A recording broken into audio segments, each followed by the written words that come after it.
簡単に言うと日本の常識なんてもう全然ちっぽけなもんで、特にムエタイのジムですからね、ぶん殴る音となんか鳴き声聞こえてきて、こうやってこっそり行ってですね、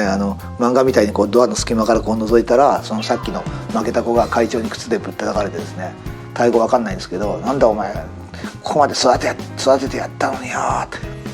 そういうことをその最初のタイの時に聞いて日本に帰ってきて、もう日本人がまあ言葉悪いですけども、なんていうんですか、平和バカっていうか、なんかやばいなって、もうそこで人生観変わりましたね、ガラッと。はい、その後ルーシー・ダットンっていう5000年の世界で一番古いエクササイズがタイに残っていて、それを持ってきた時も誰もやってないっていうワクワク感で、タイですら分かんないの俺がやったら、ルーシー・ダットンっていうのはポーズが簡単で自己整体って意味なんで、誰でもおじいちゃんでもおばあちゃんでも呼吸とちょっとしたポーズですごい効果がある。でちょっとあんまり言うとあれですけど、1年目で億を超えた売り上げに一気にいっちゃったんですね。でもう僕自身もちょっと混乱して、税金の払い方も分かんないし。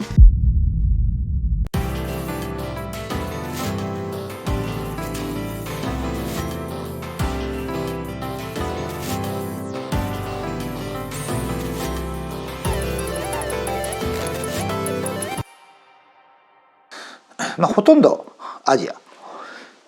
ですかね。今はちょっとふっくらしてますけど、若い時はムエタイの選手やってまして、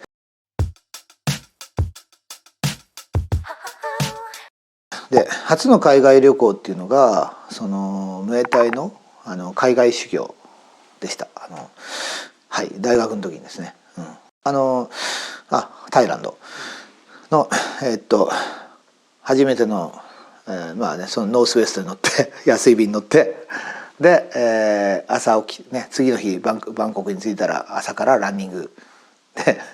6時間1日6時間ムエタイの練習をするというのが僕の最初の海外の経験でしたね。もう今より全然なんていうのかな、まあ、発展途上って言ったら失礼ですけど、もう渋滞もすごいし、まあそうですね、まあタイってさっきみたいに一回も植民地になったことない国なので、東南アジアでは中心の国だから、そういう洗練された部分はあったんですけど、まあけど今より全然荒くて、はい、も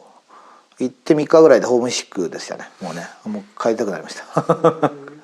簡単に言うと日本の常識なんてもう全然ちっぽけなもんで、特にムエタイのジムですからね、特にその頃はタイの貧しい地域、北の方に生まれると男はボクサー、女は娼婦って言われていて、子供を売るっていうかね、そういうまあ世界ですよね。で一個あるのは、僕も行く前に学生だったんですけど、すごいなんていうのかな、失礼ですけど本当にボロボロの旅行代理店みたいな人に手配してもらった時に言われるんですよね。アフリアさんね、ジムの会長のね言うことちゃんと聞いてねって言って「はいもちろんです」って言ったら、彼が言うんですよ。言うことを聞かないとね、次の日チャオプラヤガーに浮いてるよとか言われてだって彼マフィアのボスだからって言うんですよ世間知らずの大学生がもうビビったもう、はい。でそこから入ってって実際に現地でムエタイのまあ仲良くなったですね10代の子の試合に応援に来ました。たら彼はですね1ラウンドにパンチで KO されちゃったんですね。で顔がこんな腫れ上がったんですけど、なんか、ムエタイ賭けなので、競馬みたいに賭けてるわけです。倒れた瞬間にうわーっとですね場外が異常な騒ぎになって、でいつも教えてくれてるトレーナーがですね上に上がって、その KO された子のですね髪の毛掴んで失神してるんですよ。失神バーンってぶん殴ったんですよ。でもうびっくりして、僕なんで負けちゃったのに殴られてんのって言ってトレーナーにどうしてって片言の英語とタイ語で聞いたら「あいつね八百長やったんだよ」って今多分っていうわけですよ。僕には全然見えなかったんですけど、本当に KO されたんですが「八百長やりやがったから殺されるかもしれない」って言って、でバンバンって殴られてですねでそれで気づいてたんですけど、ボクサーはですね、でうわっと思って、でそしたらその夜にですねジムの方から泣き声みたいなの聞こえてきて、で僕寝てたんですけど、ぶん殴る音となんか鳴き声聞こえてきて、こうやってこっそり行ってですね、漫画みたいにこうドアの隙間からこう覗いたら、そのさっきの負けた子が会長に靴でぶったたかれてですね、タイ語わかんないんですけど「なんだお前ここまで育ててやったのによ」って言って、次の日から彼の姿はいなくなっちゃったんですね。で川に浮いてるかどうかすごい心配したんですけどね、まあそれはなかったようですけど、はい、そんなまあちょっとこれも言っていいとかね、市場とかに行くとですね、ズズッズズッと音が向こうから聞こえてくるとブワーッと人が開くんですよね。そうすると足がないなんか人がこうやって張ってくる。で金くれってわけですよね。でこれ戦争でなくしたのって退治に聞くと「いや違う」と。それはシンジケートがあってね、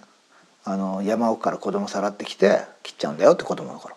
でそれタコ部屋に寝かしといてね、軽トラでね繁華街に置いていくんだと、朝で夜回収に行く、夕方に回収行くんだと。そういうことをその最初のタイの時に聞いて日本に帰ってきて、もう日本人がまあ言葉悪いですけども、なんていうんですか、平和バカっていうか、なんかやばいなって、もうそこで人生観変わりましたね、ガラッと。はい、もうそれは子供の頃にやっぱり少数民族とか売られてきてですね、まあ聞いた話ですけど、子供10人作っちゃって親がテレビが欲しいがために一番下の子を売るっていう、そういう世界で。でなんていうのかな、でタイって仏教の国なんで、施しが自分の幸せになるってことで置いていくんですよ、お金を。だからもうそれを目の当たりにして、もうなんていうのかな、日本のそういうね昔のとはもうまるで違うっていうか、そのさっきの、ね、ボクサーが殴られたりとか、そういうのを見た時には本当になんていうか、こう世の中って広いなっていうか。日本人って良くも悪くも守られすぎてるっていうか、これはやばいんじゃないかなっていう、このまま生きてると、と思いました。まあ巡り巡ると感謝なんですけどね、こんなに本当に守られてるっていうのは。だけどそれが当たり前になって当たり前じゃないってことですね、別のワールドでは。そこに気づきを持たないと何か起こった時に対処できないというか、っていうのはすごく思いました。はい、めちゃくちゃありますね。もう何でも怖がんないで飛び込んでいくってことですね、若い人は。そうですね、タイ以外だ、タイはもう4050回行ってますから、タイの経験は大きいんですよね。やっぱ冥タイっていう特別な世界で、その後ルーシー・ダットンっていう5000年の世界で一番古いエクササイズがタイに残っていて、それを持ってきた時もなんて言うんだろう、タイでも忘れられたワハーブみたいな感じで忘れられた存在で、誰もできる人いなかったんで、もう自分で寺とか図書館とか、いろんな古本屋とか行って飛び込んで、もう生でぶつかって、で200ポーズを全部翻訳して日本で発表したんですけど、もうその時にまた面白いんですけど、タイ国ひがみを受けてですね、日本国のタイ式マッサージの関係者から私ルーシー・ダットンの商標っていうのを取ったんですよ、41類ってイベントだけ。それをあちゃこちゃ演出されて、聞いた話だと観光庁にお金払って僕を潰すためにタイ国中でニュースになったんですね。日本人がタイの文化を乗っ取るってことで3日間トップニュースになってそういう経験もしましたけど、自分10年間サラリーマンやって、で退職した後、ムエタイのジムを5年ほどそれだけで食べてたんですけど、ちょっと怒られるんですけど、毎日殴り合い蹴り合いを若造たちに教えててちょっと飽きてきてですね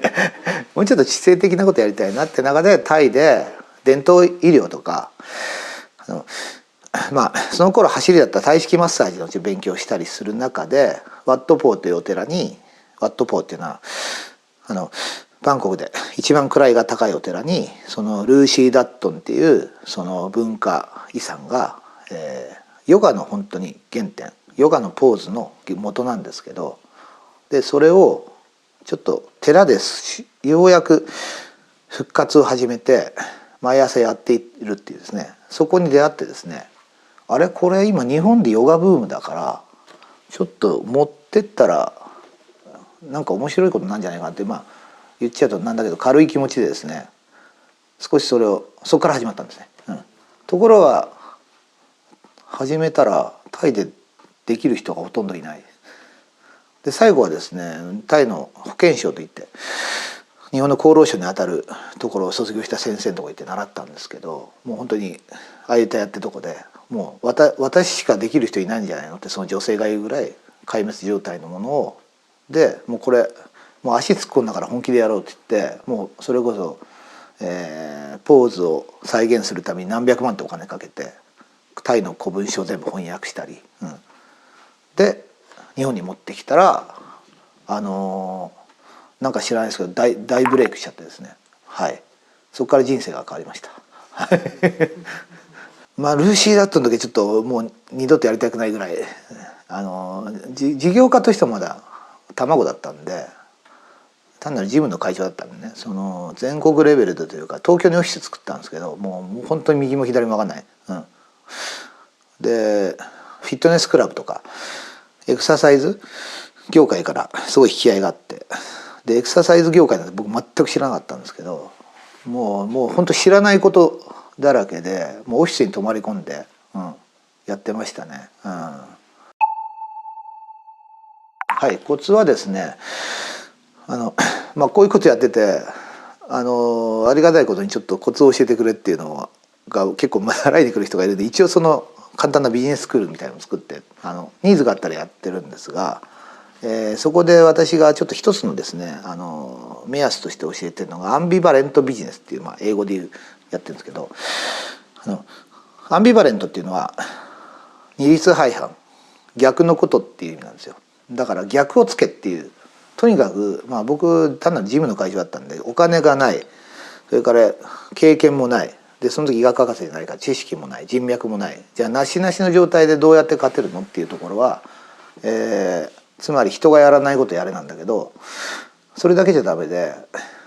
人がこれもアンビバレントなんですけど、ニーズがある、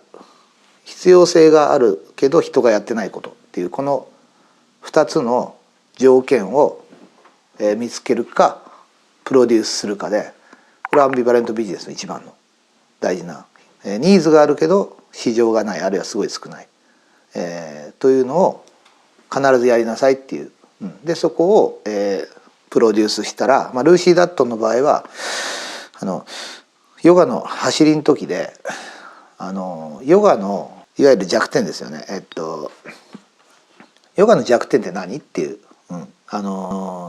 大ブームなんだけど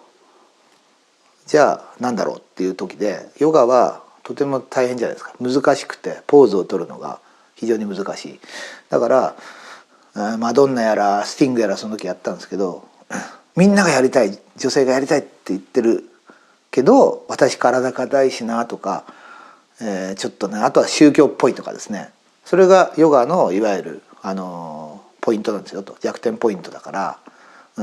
そこに、だからなんだっけ、ちょっとど忘れちゃった。まあその